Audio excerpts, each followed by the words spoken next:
Hi everyone, it's Allie. Today we are back with some math and we're going to learn something brand new. We're going to talk a little bit about measuring and measurement. So measuring is a way for us to find out how long, how short the length of something, or even the width of things too. We're using numbers to figure out how big or how little something is. And in order to do measurements, you need a tool. And my favorite tool to use is a ruler. It looks something like this. It's usually a long stick. It could be wood, it could be plastic, and it has numbers and little markings all along the edge.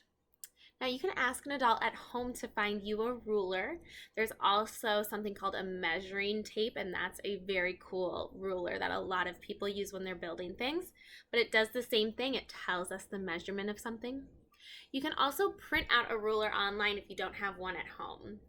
You can just Google, inches ruler and print that out, find one that's to scale and use that. So today I have my wooden ruler. We're going to use this. Rulers usually have other markings on the other side. These are in centimeters. Today we're just going to focus on inches. So inches is a unit of measurement, and it's the unit of measurement that we use in the United States a lot. The other thing about a ruler is you'll notice almost all rulers are usually this size, and they go up to the number 12 because this is what we call a foot.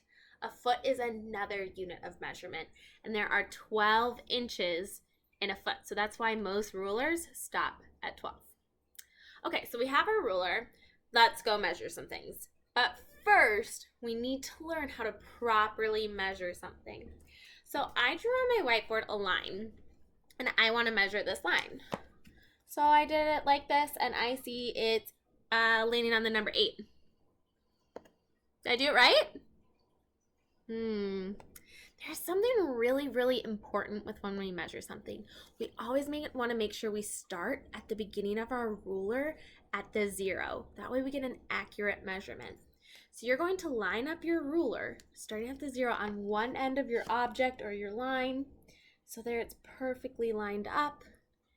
You can kind of see there's my line. And then I see now that it stops at the number 5.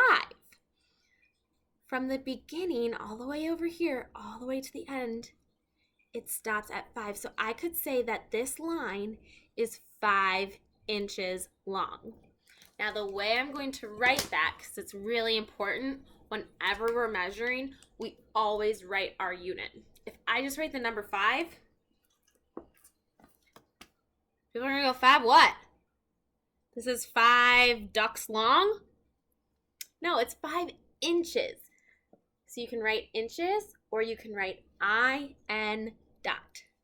5 inches long is this line. Okay, so that's a little background on how we measure things.